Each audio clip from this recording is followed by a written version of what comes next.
ଟଙ୍କା। ଏହା ପୂର୍ବରୁ ଯେଉଁମାନଙ୍କୁ ସିଏମ୍ କିଷାନ ଟଙ୍କା ମିଳିଥିଲା, କ'ଣ ପିଏମ୍ କିଷାନ ଟଙ୍କା ମିଳିବ କି? ଏନେଇ ବର୍ତ୍ତମାନର ବଡ଼ ଖବର କ'ଣ ରହିଛି ଚାଲନ୍ତୁ ଜାଣିବା। ତା ପୂର୍ବରୁ ଭିଡ଼ିଓଟିକୁ ଲାଇକ୍ କରି ଚ୍ୟାନେଲଟିକୁ ସବସ୍କ୍ରାଇବ୍ କରିଦିଅନ୍ତୁ। କେଉଁ ତାରିଖରେ ଆସିବାକୁ ଯାଉଛି ପିଏମ୍ କିଷାନ ତରଫରୁ 2000 ଟଙ୍କା?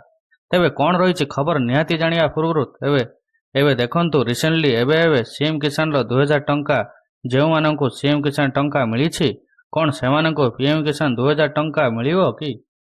ତେବେ ଦେଖନ୍ତୁ ଯେଉଁମାନେ ସିଏମ୍ କିଷାନ ଟଙ୍କା ପାଉଛନ୍ତି ସେମାନଙ୍କର ଟେଷ୍ଟ ଭେରିଫିକେସନ୍ କମ୍ପ୍ଲିଟ୍ ଦେଖାଉଛି। ତେବେ ଏଇଥର ବହୁତ ସିଏମ୍ କିଷାନ ହିତାଧିକାରୀ ସିଏମ୍ କିଷାନର ଟଙ୍କା ପାଇଛନ୍ତି, ସେମାନଙ୍କୁ ପିଏମ୍ କିଷାନ ଟଙ୍କା ମିଳିବ। ତେବେ ଏଇ 2-3 ଦିନରୁ ଭିତରେ ପିଏମ୍ କିଷାନ ଯୋଜନାକୁ ନେଇ ଯେଉଁମାନେ ଟଙ୍କା ପାଇବେ ସେମାନଙ୍କର ନୂଆ ଲିଷ୍ଟ ଆସିବାକୁ ଯାଉଛି।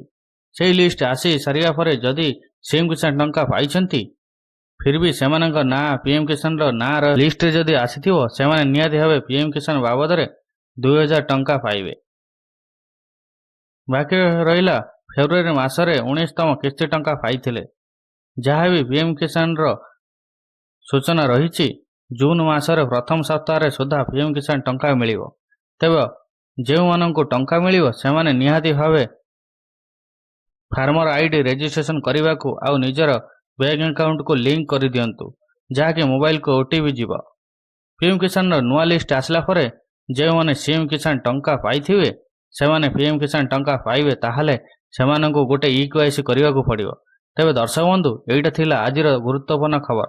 ତେବେ ଆପଣମାନେ ଯଦି ଆଗକୁ ଏହିପରି ପିଏମ୍ କିଷାନ ଯୋଜନା ବିଷୟରେ ଜାଣିବେ, ଯାହା ବି ଖବର ଆସିବେ ଜାଣିବାକୁ ଚାହୁଁଥାନ୍ତି, ଆମ ଚ୍ୟାନେଲଟିକୁ ସବସ୍କ୍ରାଇବ୍ କରି ବେଲ୍ ଆଇକନକୁ ଦବାଇ ଦିଅନ୍ତୁ।